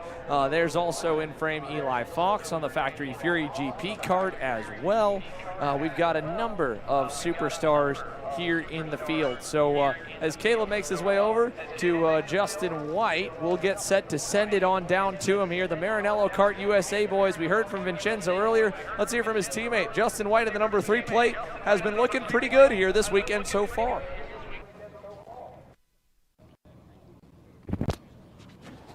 Well, sorry about just had to get my microphone on. Justin, a good weekend for you so far this weekend, right? I mean, you've been in the top 5 all week long. You've been flying, but a long race coming up. Yeah, it's a real long race. I know that the Maranello has a lot of pace on new tires, so I'm going to give it a fight for the top 3. Yeah, and I mean, a lot of your teammates just a little bit further back, right? AJ has Michael right next to him. Jay has Ian Quinn, starting right in front of you. You're by yourself. I mean, Gavin as well on his own. Or what's your plan coming to this one? Because there's a lot of teammates in front of you. Yeah, there's a lot of people with teammates, but at the end of the day, when we all are setting into our pace, we're all out there trying to be buddies with each other here and there, and then take the positions when we can, But I think I'll be fine. Yeah, and you have the number 3 plate on your kart here this weekend. We might say, and for the rest of the year, you had a good championship run this year, and then how do you feel differently, from last year coming into this year, where you're showing your pace against the likes of AJ and Jay? Yeah, I'm really, really confident. I'm with the Maranello USA with Carlos and a lot more pace, so I think I can give them a run for the money. Sounds good. Well, best of luck, Justin. Thank you. Back to you guys.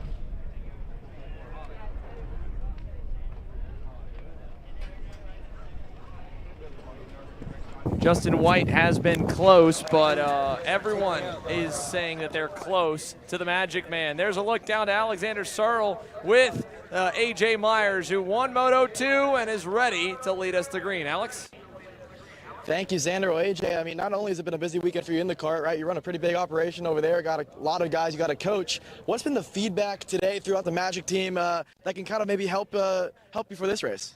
Warm up this morning. It's tough at 9 a.m. to compare to what we're going to go into now, but working together with the team for the setup, got to see what the Masters guys did out there in their race. Those guys have a tough time hanging on themselves for the whole duration of the final, so tire wear, we're going to find out right now. Yeah, I mean, less seat time that you guys normally get because of the Pro Show format, right, really condensed. Give me a bit of a recap of your week, right? You've been pretty much at the top of the timing sheets all weekend. Yeah, I mean, it's just been a slow day waiting to drive, and then once the driving starts, it's been nonstop hectic. I mean, no time to really do much. If you have a change to do, you better get started right away. So it's kind of thinking on the fly and slowly working our way towards it. I think we found something this morning, and we'll see. Your main contender starting alongside you, Jay Irwin, seemingly has had better long pace than you throughout the weekend. What can you guys do to combat that? Yeah, I mean, it's easy to chase here, so I assume if I get past, it's easy to close on those brakes and hopefully try and manage the race in the beginning and see what I got to do. Thank you, AJ. Good luck. Thank you. The Magic Man trying to make some magic here from the pole. He and Jay Irwin put on one heck of a show at the end of Moto 2 yesterday. And, well, let's go hear from the young Kiwi. 15 years old. He's normally not too much for chatter. Caleb, let's see what he's got on his mind here before this hefty main event of 18 minutes plus 2 laps. Yeah, Jay Irwin, man, a few words. I see you smiling here. You know, you're in good spirits. Give me a quick recap of what your weekend's been like so far. It's been really interesting because it was a new track, fresh track.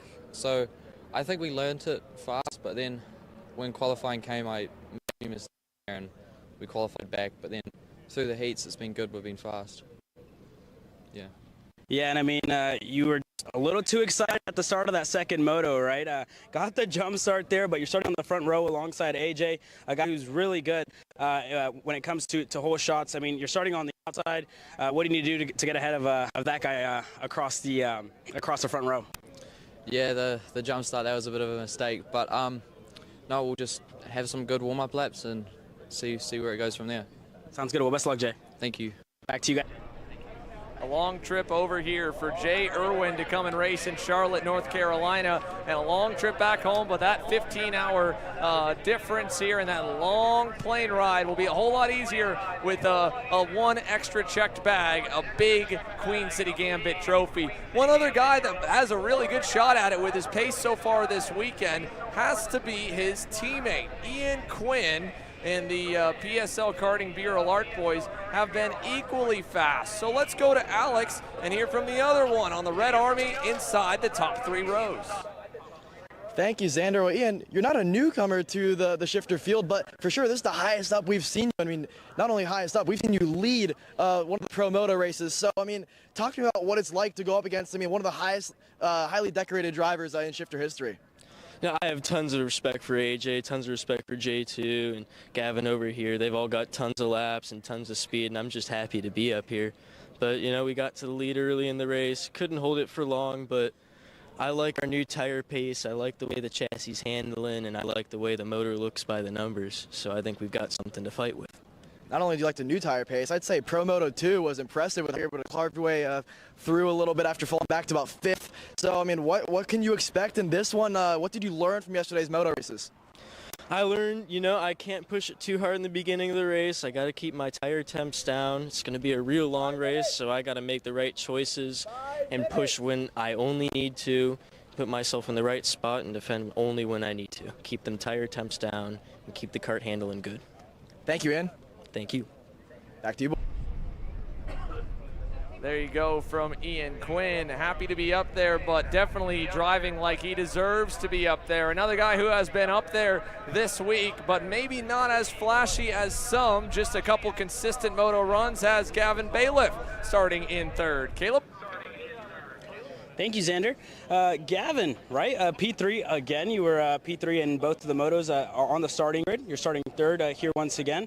Been, you know, just a lone weekend for you, right? Nobody had been around you. You've been 4th both of the motos. What else do you need to get to the front?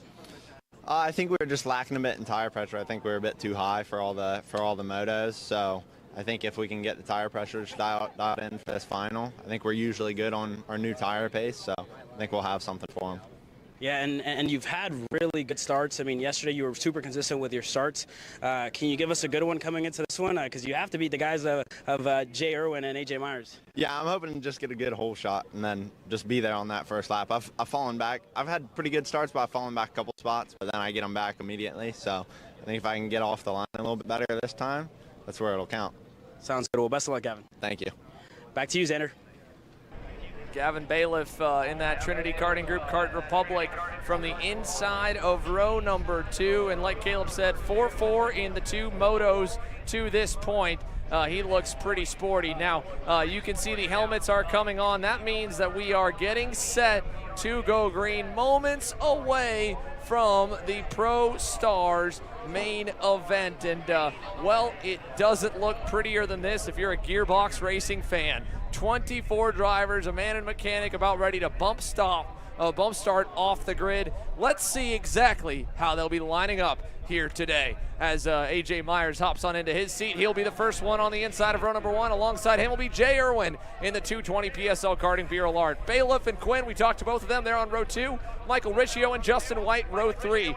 Billy Musgrave rolls off on the inside of row 4 with a career best starting position for Eli Fox in his very short pro shifter career. The Factory Fury GP karts actually both make up the outside lane of row 4 and row 5, with Charlie Stein starting 10th alongside the reigning series champ, Talon Yako, in 9th. Frankie Iadavale will start on the inside of row number 6, the first of the rock-powered drivers here, alongside Jason Enriquez, Rivera Racing GFC. Josh Conker in the JMF Racing Factory Kart. He starts pretty deep in the field after a topsy-turvy Saturday. 13th there on the inside of David Carmody. Then it's Vincenzo Sarracino, Annie Rule, Mitchell Lowry, Tegan Poles, Logan Hickman, Jared Ramna Ryan, and the final 4 starting positions on the grid with Eric Hugh, Owsley Cheek, Jonathan Ocasio, and Safik Haddock III. Let's go back down to the grid here and let's watch these superstars fire off. A minute and a half to go here in the countdown to green, folks. Let us know who you think is going to take it. Let us know who you're rooting for, because it is time for Pro Stars action here from Charlotte Motor Speedway. The Queen City Gambit has all been really building to this moment. The Pro Motos yesterday were so entertaining. So much action across the board here, Caleb. We couldn't even catch our breath for a single corner. Yeah, I mean, action-packed racing all weekend long in between all of these shifter drivers, 24 of them total, and they've absolutely delivered when it's coming to racing action. A lot of passing, and you had it all in that race, right? You had AJ Myers get away, Jay Irwin reel him in, and a lot of passing. You had train racing, you had everything, and I'm expecting the exact same for the next 18 minutes plus 2 laps in. Now as the field here is ready to go green, AJ Myers will bring it around to the start-finish line straight. He'll complete the warm-up lap, and they'll get into their boxes. Check out this close angle here as they come on the front stretch. They're going to get one more lap, actually, to warm those tires and engines up and try to put some rubber down. You'll notice some of the drivers that have a lot of experience will go offline from the racing line down the front stretch and try and drive down the lane that they're going to be starting in to lay down a little bit of rubber for the field. So here we go for the Pro Stars main event. Hard to pick one here, but the Kiwi, Jay Irwin and AJ Myers, are 2 very safe bets with how fast they have been this weekend. Yeah, safe bets for sure, but I mean, we heard from Gavin Bayith, right? Spoke to him before this race. He thinks he can get the whole shot. He missed tire pressure yesterday, but is hoping for a better one. As well for Talon Yako, a setup change on that Sodi Racing USA machine. He thinks it feels a lot better. Let's see how it does for 18 minutes. Now as they round turns 10 and 11 here, the last bit of the field. We've had some good midfield battles as well. Eli Fox and Charlie Steins and Billy Musgrave all in the mix of it. Justin White there. Keep an eye on Vincenzo Sarracino and Josh Conker rolling from the back of the field. Now, Sarracino had gotten as high as into the top 10 midway through Moto number 1 and was low-lining from then on. Caused all kinds of chaos. Eli Fox gave him a massive bump and run to get by. Got a penalty for it. Those two had a little bit of coming together, and then in Moto number 2, or in the scale line for Moto 1, Eli said, all right, fine, I'll just pass you next time and drive away. And he did that, and Vincenzo came up and shook his hand. Fair enough, fair play, but for Vincenzo Sarracino, he wasn't his only run-in. Josh Conker and him collided in that second Moto race. They started right in front and behind of each other, 13th and 15th. But now, there's a look down the line as the signal is given to Christian Marsh, staring down 24 Pro Stars drivers, warming the engines up for one last run at Charlotte Motor Speedway. One run to turn number 1. Who gets the whole shot? AJ Myers on the inside, Jay Irwin on the outside as we go to the track systems lights for the Queen City Gambit. Who gets the launch off the line? And it's Myers with a nose out front down to turn 1. Ian Quinn to 4th. Gavin Bayith with a great start there as he sneaks his way into 3rd. And a couple drivers way wide on the high side there in the banking of turns 1 and 2. Yeah, that was one of the magic carts, if I'm not mistaken. I think that could have been any rule there at the back of the field. He found herself there on the dirty side of the racetrack. Josh Conker already in a fight. Gavin Bayith, a much better start today, up to P3. But already AJ Myers falling under fire to the Burrell art of Jay Irwin. Yeah, Jay Irwin applying a lot of pressure here to the North Carolina-based driver. AJ all over the place through the S's. They're stacked up right now, and they've all got to cover the inside. Here comes Ian Quinn on the bottom with Gavin Bayith, and around both of them. How about that heads-up move? Justin White to 3rd here as Bayith drops to 4th, and Quinn to 5th. Billy Musgrave 6th. AJ Myers holding everybody back right now. Yeah, we saw the same thing at the Super Nationals, just lacking for grip in the early stages of races. It could be the same setup for the Magic Kart, or a similar setup with very low tire pressure and looking for the long run. There goes Jay Irwin to the bottom of the racetrack in turn number 8, able to get clear. Jay Irwin leads. AJ Myers trying to get right back with him there. Outside, inside again as they all go low to block here early. Justin White on the Maranello having a fantastic start here in this one. He's putting pressure on the multi-time national champion AJ Myers. And Ian Quinn is close enough for Gavin Bayith to be worried. Turn 1, look at this, P4. Quinn, wow, close and through there. Had to get a little bit tight through the center of the corner for both of them, but they both survived with a little bit of time loss as Bayith was way wide there and probably in the marbles. He'll lose one more spot because of it. What a start for Michael Riccio to start clawing his way back forward, although now he'll pay for it. Bayith back through. Yako's alongside. There's Charlie Steins and Josh Conker in the mix as they head down to turn 10. Yeah, you see that outside of the racetrack still very dirty. There's Conker getting passed by Charlie Steins. And Billy Musgrave, Mr. Factory Kart himself, out of this race. Only 3 minutes in. Josh Conker, the other Factory Kart, out as well. A Factory Kart double DNF in this one, Xander. Yeah, you look one way, you look another, and you miss something. Josh Conker and Billy Musgrave both going out. Conker was right there with Charlie Steins battling back and forth, and I don't know if they collided or what, but Josh Conker and Billy Musgrave out of this main event as Jay Irwin tries to set sail. Can the 15-year-old walk away and get his first American Pro National win against some of the best in the country here this weekend in Charlotte? AJ Myers was quicker than him in the early parts of the motos. Irwin had his number at the end, so maybe we get a flip of the script here. We'll see if AJ can start to track him down as Justin White and Ian Quinn trail the Magic Man right now, 3rd and 4th. Gavin Bayith 5th here with Michael Riccio starting to apply some pressure, although Riccio, I think if anything, he's got pressure coming his way. Talon Yako was all over him there in the Sodi kart coming through the first sector of the racetrack. He's still right on his heels here as they go through turn 8. Yeah, you saw Talon Yako try to make a move, it just wasn't close enough. Jay Irwin, though, has to be careful in the early stages of this race. A 40.4, 30 laps in this shifter final, so he has to be careful and not overcook those tires because we're only 3 minutes into this race. You have 14 minutes left. AJ Myers, very experienced, a veteran, the most decorated shifter driver, one of the most decorated shifter drivers in the U.S. He knows what he has to do to get back up there, but does he have enough to do it? Yeah, I mean, now back to his teammate Michael Riccio, kind of same story. Good start for both of them to make up some spots on the opening laps, but not a lot of great pace out of the Magics early. Yako was 1/10 of a second better than Riccio last time by, and of course Irwin 2/10 better than AJ, pulling that gap down to a full second over him. Behind Talon Yako is Vincenzo Sarracino, who has climbed his way up from well outside the top 10 into the 8th position. Then it's Eli Fox further back in 9th as the two Factory Fury GP karts run 9th and 10th, and I think indeed Charlie Steins and Josh Conker must have come together while we cut to Billy Musgrave. You look one way, you miss something, you look another way, you miss something else. Unfortunately there for Josh Conker, his day over, and both of the JMF Racing main entries out as the rest of the field heads down the backstretch. Let's go and check back in here with 2nd, 3rd, and 4th. Myers, White, Quinn, 2, 3, 4, and then Gavin Bayith, P5. Last time around, another 10th added on to Jay Irwin's lead as Ian Quinn was all over the rear of Justin White coming through turn 14. Yeah, Gavin Bayith as well, closing down the gap to Ian Quinn here for that 4th spot. Bayith had a good jump off the line, but just got mobbed there at the early stage of that race because he didn't low line like Myers and Irwin were doing to defend from anybody else that was further back. Gavin didn't do that, got passed by Justin White and got passed by Ian Quinn, finds himself in 5th and gonna have to get past Quinn and White if he wants to get into the podium places. Yeah, he's closing in. He said he needed a better start, and sometimes he'll lose his spot on the opening lap, and then he ends up making it back up not too long after. But in this case here, Ian Quinn going to bring him a little closer as he gets by Justin White for 3rd. Slick move down in turn 14 Justin going back to work now right behind him. And this is where it's really tricky and the talent gets kind of tested in the gearbox action. It's so tough to follow each other because you're kind of doing stop and go racing.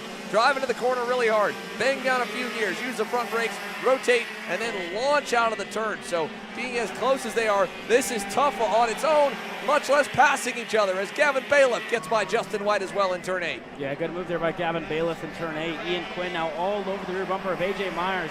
He could get passed by another Burrell here. That Magic Kart just doesn't seem to have as much grip as the Burrells do. AJ Myers already defending from Ian Quinn, takes a look back, knows he's there, and AJ Myers knows that Ian Quinn has arrived. Gavin Bayith as well, the fastest driver in this group here at the moment in his Kart Republic. So Gavin Bayith definitely one of the drivers to watch in this group to slot himself up into the podium.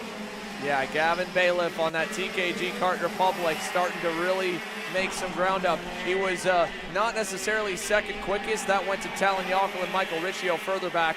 Actually, Vincenzo Sarracino was within 200s of Jay Irwin last time by. Just he's buried in the field. If Vincenzo was a little bit further up the grid starting order, he might be in the conversation. He might even be in the one for second, though, because they're getting their elbows out. Quinn versus Myers, side by side in turn 14. AJ holds as Quinn goes back to third.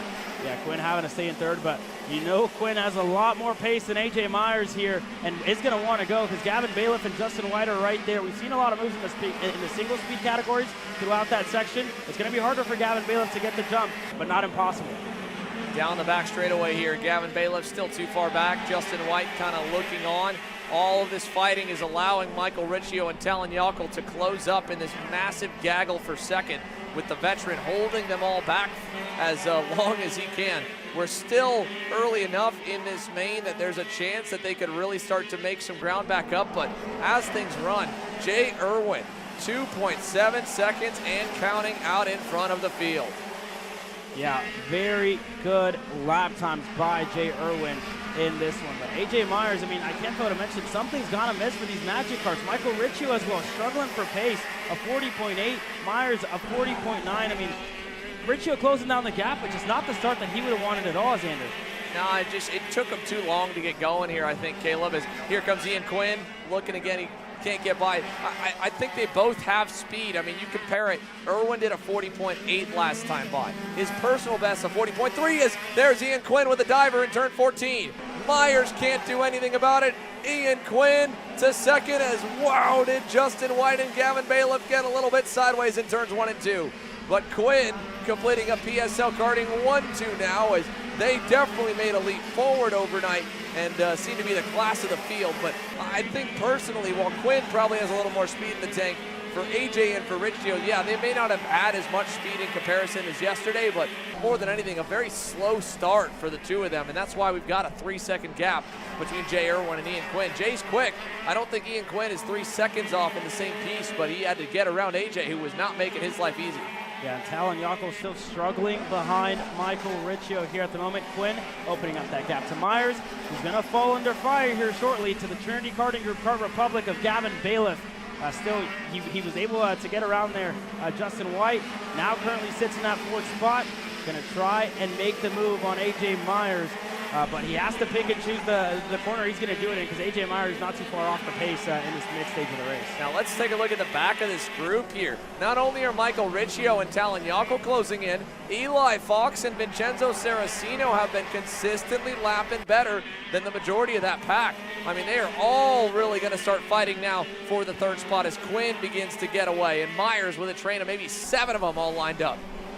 Yeah, 7 karts in this train here. Eli Fox, I mean, a great drive by him so far.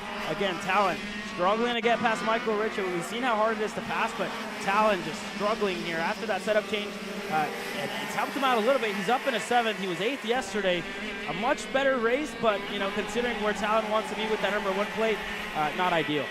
No, not ideal by any means here. But still, if he can get a top 5 after this, which it's still obviously within within sight, that would be a good points haul to get out of Charlotte, as Gavin Bayith is going to fight his way up into 4th. But now an over-under from AJ gets the move back on Gavin. Here he goes again to the inside. Myers hangs it tough around the outside lane. He's doing everything he can to keep that Magic Kart magically wide. Yeah, and I don't know if Gavin missed the shifter on the exit of 14, but slowed way down. And there goes Riccio. Looked for the move on White into the bus stop. Wasn't close enough, but he's going to have a good run. Talon Yako has an even better one on the inside of turn 8 and clear for the Sony Racing USA machine. Down out of turn 8 over into turns 9 and 10. Now through 11, Talon Yako gets around Michael Riccio. Had been chasing him for over half of this main event.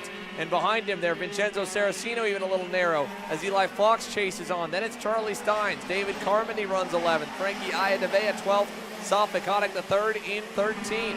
7 minutes plus 2 laps to go. Can Gavin get around AJ and start to track down Ian Quinn maybe for second? This is the fight at least for the final spot on the podium, as here's a pass further back. That's Eli Fox. He gets around Vincenzo Sarracino. Yeah, and Sarracino didn't make it too hard on Eli Fox, who has a lot of pace here and was able to get ahead. And now that gap at a car length in between Sarracino and Eli Fox. So a good showing so far by that GP Fury machine of Eli Fox to get himself closer into the battle for top 3. That's almost at 6 go-karts now. Yeah, a lot of karts here in this massive pack, as there's a great look right up close for the Factory Fury GP kart of Eli Fox. Talon Yako, a little slow burn here in this main, just a long and treacherous road towards the top of the leaderboard. He has now closed up to Justin White after just a lap or 2 from making the pass on Michael Riccio. Talon is the third quickest kart on the racetrack, only beaten right now by the PSL Burrow Arts of Ian Quinn and Jay Irwin. Yeah, those Burrow Arts absolutely flying here today, and no other manufacturer being able to contend against those 2 PSL factory drivers. Gavin Bayith, his charge up to AJ Myers, kind of slowing now. 2 car lengths in between Myers in his Magic Kart and Bayith in his Kart Republic. For Justin White as well, I mean, considering the year he had last year, it has been a pretty good race so far. Talon Yako finally able to get ahead of Michael Riccio. He's up into the 6th spot and closing down his gap to Justin White. Here's a look at this 15-year-old, this young man, Jay Irwin. What a splash he has made onto the American karting scene in the last 6 months. Had an impressive debut at the SuperKarts USA Super Nationals, transferring into the main event against 88 of the world's best. Then rolls into Orlando for the first round of the SCUSA Pro Tour. Podium to none other than the 4-time Supernats champ Danny Formal and the former FIA OK World Champion Mateus Morgado, his teammate. This weekend, a big test for Jay because he is the lead driver now. He is the one without Mateus, without Marian Kremers to use as data to kind of, judge his driving off of, use as a meter stick and learn from. He had to learn it all himself in 3 practices at a track he'd never been to, which the same could be said for the majority of the field, but a big leap forward for one of the youngest drivers on the grid to be dominating like this. And the New Zealanders right now, it's probably a bit of an awkward time of day for them to be watching, but I'm sure he's got a big cheering section staring at their phones and screens back home. Yeah, and a guy, is that Annie Rule into the pits here early in this one? Unfortunate ending to Annie Rule's race here, unfortunately. But there's Talon Yako behind Justin White. And we were saying Jay Irwin hasn't been here. A guy who has been here, Ian Quinn, driving the slowest engine package that you can get in the senior categories, racing 206. But made the switch over to shifter and now turning in to one of the drivers to look out for here in the Star Championship Series. Yeah, this is a big leap forward for Ian Quinn.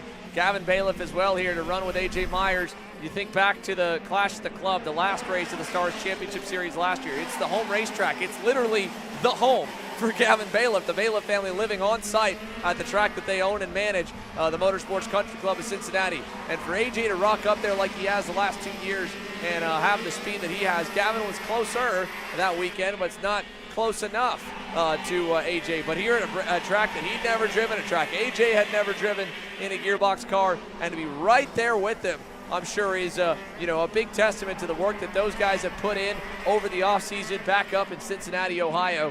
And he can see it. He can taste it. 3 car lengths and a podium within reach, although they might even start to get up to second because a big mistake last time from Ian Quinn. We're getting to the final 4 minutes of this main plus 2 laps, final 3 plus 2 laps, so final 4 or so. And this is where the tire life is just going to be absolutely gone on those MG yellows. and you can see who saved their stuff up, who has managed their tires well enough.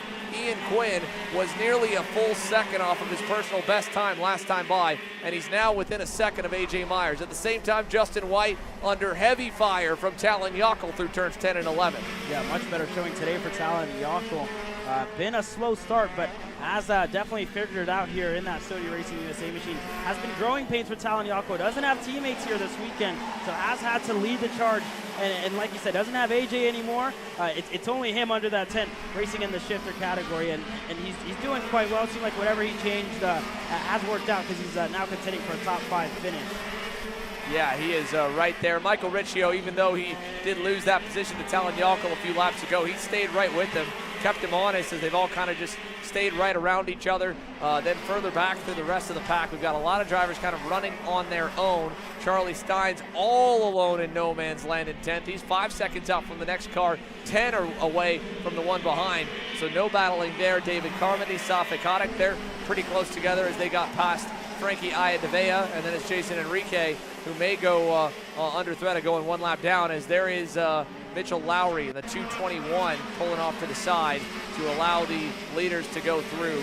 Kudos to Mitchell for letting the main pack get on by there and not affecting the battle here as they go through turn number 8 with a minute 10 plus 2 laps to go. Gavin Bayith still following AJ Myers. I thought for a moment Ian Quinn might have fell off. Looks like just one mistake, and that was it. He's picked that pace back up, and he has held that margin at a second, as this is the fight to watch here. Justin White, Talon Yako, Michael Riccio, Eli Fox, 5th through 8th, all nose to tail with 45 seconds left. Yeah, and all fresh shifter drivers, some of the younger drivers here in this class, but definitely showing their pace so far. Michael Riccio close into the bus stop, goes on the inside, not close enough to get the move done on Talon Yako. Thought about it, but now they lose a lot of time to Justin White, and Yako already trying to defend from the Magic Card. Eli Fox, though, is closing on the two of them and can be there to pick up the scraps. Yeah, he's right there on that Factory Fury GP cart, trying to stay close here through the S's. Here's Riccio again, a little fade to the inside, but he's just not able to get there across the line. Just in time here for another lap around, so the timer will hit 0 this time by, and Jay Irwin already 26 laps in, 7 seconds in front of the field with 3 laps to go essentially here as the leaders head through the bus stop all the way back through White and company. Keep an eye on Gavin Bayith up the road, folks. He's cut it down to 2/10 away from AJ Myers. This fight for the podium, it's not over yet. P3 about to be up for grabs once again with one last heave forward for the TKG Kart Republic driver. Yeah, Gavin Bayith closing. AJ Myers knows it, already going to the middle of the racetrack there into turn number 14, trying to keep that Kart Republic at bay. 2 sticks in the air, 2 laps to go in the Queen City Gambit. 2 laps remaining. Justin White trying to salvage a top 5 here. So much pace early on as he tries to hang on to that thing. AJ Myers, a little slide there in the bus stop. Same for Gavin Bayith as he pulls to within a car length now down through turn 8. Final lap coming up. Ian Quinn a second up the road. He should be safe for a career best finish. And in Ian Quinn's case, he's probably thinking, man, if this was a year ago, I'd be the winner, but we have added some more international flavor to the Star Series. Jay Irwin, 7 seconds up the road, out of sight as the white flag waves. 1 to go. AJ Myers versus Gavin Bayith for 3rd, and an all-out 4-way brawl for the 5th spot with Justin White at the helm over Talon Yako, the Rating Series champion. So through the bus stop for the last time, Myers to Bayith, they're 2 car lengths apart. And here's your leader coming into turn 10 and 11, Jay Irwin through the S's for the final time. I don't know if we'll see much for 3rd, so we'll give the honors to the Kiwi kid. The New Zealander has a long flight home. It's about to go a lot easier. He dominates the Queen City Gambit here in Charlotte. Jay Irwin, what a performance all weekend long. The 15-year-old wins, and Ian Quinn completes the PSL 1-2. AJ Myers 3rd, then Gavin Bayith a hard-fought and close 4th. Justin White gets away a little bit on the last lap as Talon Yako slows down there. And the teammates completing a 1-2 finish. PSL karting undefeated so far, 2 for 2 in these regular season main events between the SCUSA Pro Tour and the Stars Championship Series. And how about that as everybody slows down? A lot of kudos for Jay Irwin. He's been so accepted. He's a quiet kid. You don't really hear a whole lot from the New Zealander when you talk to him both on and off camera.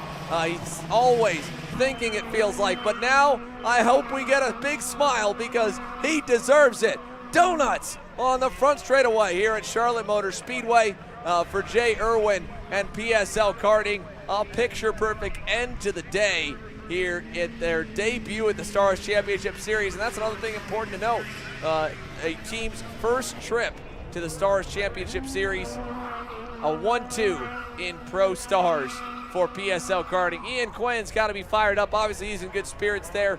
Wins the best of the rest battle there, getting ahead of AJ Myers, Gavin Bayith, Justin White. The Red Army were simply untouchable here in today's main events. And as they work their way over into the scale area, we'll take a moment to look at the final results, folks. So here you go. Jay Irwin over Ian Quinn and AJ Myers, your podium. Bayith and Justin White, the top 5. You can see how close that group was all the way back to Eli Fox there. And then the Factory Fury GPs 8th and then 9th with Charlie Steins there. The Magic Karts 3rd and 7th. And then you go back to Vincenzo Sarracino. He'll put the second of 2 Maranello USA entries in the top 10 with Justin White getting 5th. Sarracino closing that off, and that was kind of the end of the main group, really. Then a big gap back to Safi Kodak, the 3rd, David Carmody, Frankie Iadevea, Jason Enrique, and Mitchell Lowry ending up 1 lap down as they got pulled in before the leader got around to him. Taking poles the same. Jared Ramnarayan on the PSL Bureau Art, he had a rougher run, rougher go of it. Annie Rule and Jonathan Ocasio as well. Owsley Cheek, Eric Hugh, Logan Hickman, and of course the big story here, no American Muscle anywhere near the top 10 as both Josh Conker and Billy Musgrave suffer heartbreaking DNFs early in a 29-lap grueling main event here at Charlotte. We're going to take a moment here to just kind of breathe after that one here for the Pro Show presented by Mazda Motorsports. Jay Irwin and Paulie Mamino, 2 first-time winners at the Stars Championship Series. For Paulie, by the way that we scored here with Kart Chaser, it is a first career Pro National 125 main event win, at least a points-paying one at that.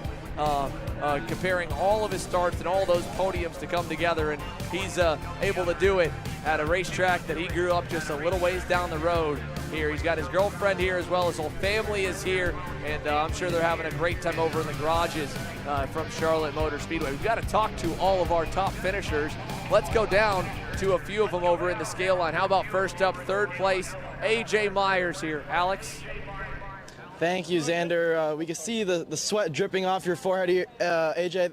A physical race for you. We expected you to see you much higher up on the grid. Nonetheless, the best you could have gotten was a 3rd. Describe how that race went for you.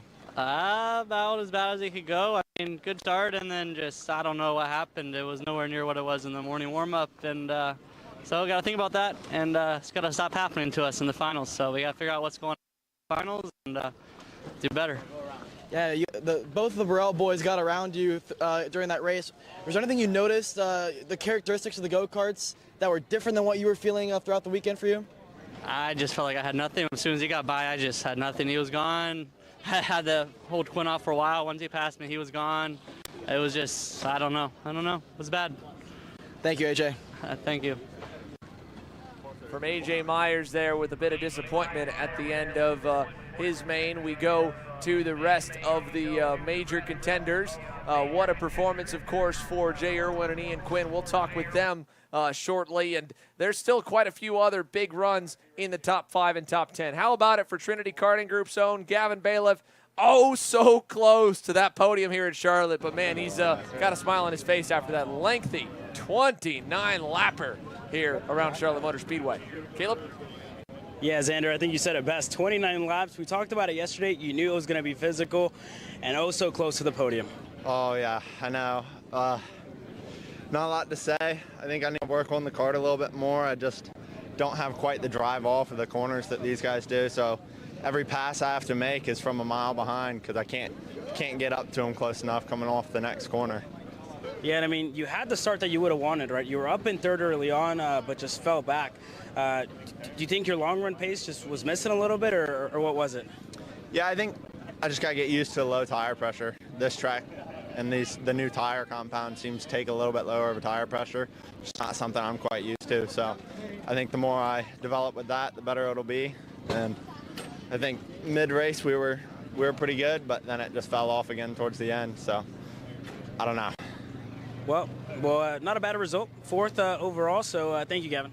Yeah, good championship points. Thank you. Back to you, Xander.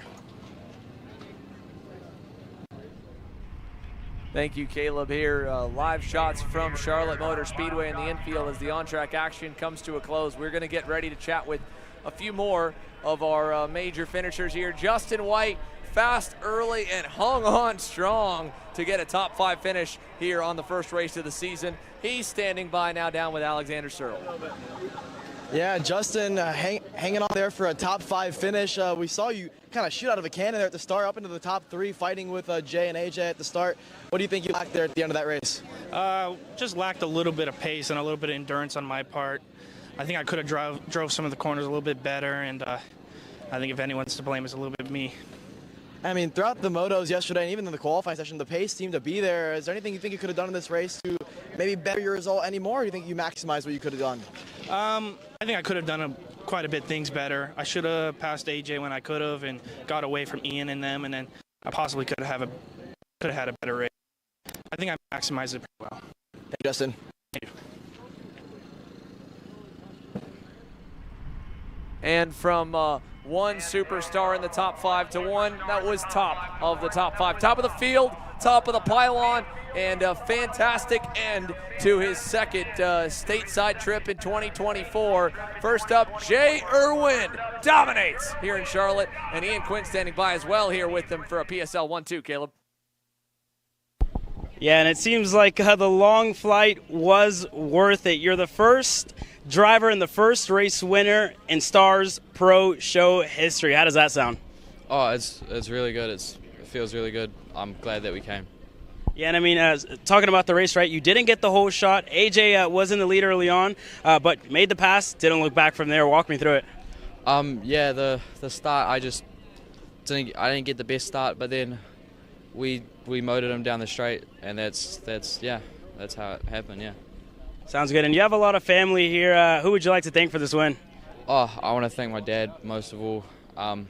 Everybody else that's helped me be here. PSL for, believing in me and having me as their driver. Yeah, just everybody that's been involved. Big thank you. Sounds good. Well, congrats, Jay. I'll let you roll through the scale. So thank you very much. We'll move on to your teammate, Jay Irwin. Sorry, that was Jay Irwin. We'll move on to Ian Quinn. Ian, what a race did you just have? You were in third for the majority of that race, made the move to second, and you didn't look back. Walk me through it. Yeah, no, I got a good jump off the line, but I made a couple, errors, a couple bad passes that left me vulnerable to karts behind. But we, just had to pick one off at a time, be patient. Once I got in front of AJ, I saw Jay was long gone. Really happy for him. He did a great job. So I just decided, you know what, we're going to cool down. We're going to keep the tires going. I want to bring this thing home. Yeah, and I mean, like you said, right, you still made a couple of mistakes. It's the first race of the championship. You're in with good points. What can you improve for the next round? I can make sure I do my pre-flight checks on the kart, make sure no throttles stick. But, just get my shifter tactics down a little bit more. Get my launches better, be a little bit more consistent. I could definitely get in the gym a little bit more and work on that endurance because this weekend killed me. But, I had a great time. I'd like to thank PSL Karting, Mark Steele at Steele Motorsports, and I'd like to thank Emetco Manufacturing and my dad. They're the reason I'm here. I got my opportunity from them, and I'm real grateful for it. Well, thank you very much, Ian, and I'll send it over to Alex, who has some more of our drivers here.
Well, as we wait here for a little bit to go green with our podium sessions, the weekend and racing action comes to a close here, Alex.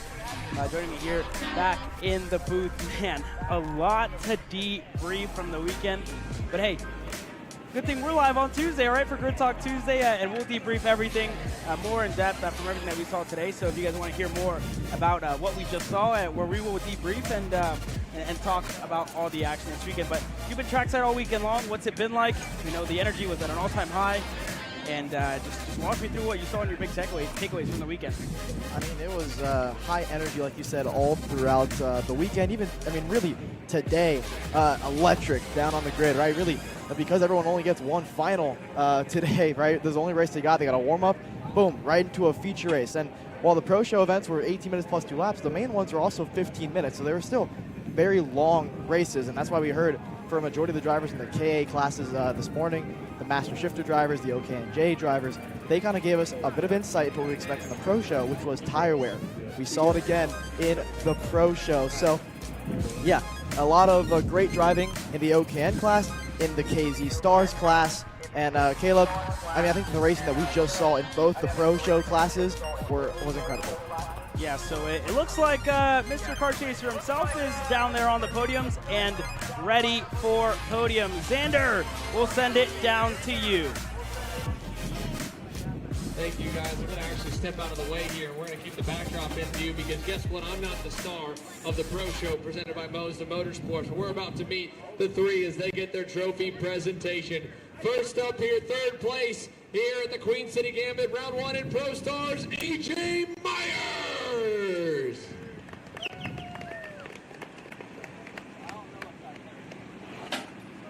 Second place for the Stars Championship Series, Queen City Gambit, a career best here in the Stars Championship Series, and your top second place qualifier as well. He stays 2 all the way from start to finish, Ian Quinn.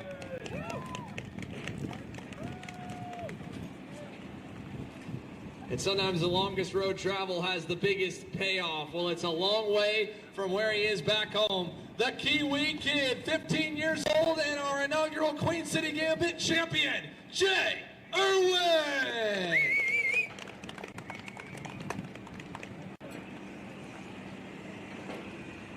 And of course, here a huge thank you to all of the partners that have made this Stars Championship Series possible for 2024. The likes of the Lucas Oil School of Racing, Mazda Motorsports, our official presenting sponsor for the Pro Show. Fellas, let's go ahead and get those trophies and those offset gloves above your heads. Let's give it one more time to send off the Queen City Gambit for Pro Stars.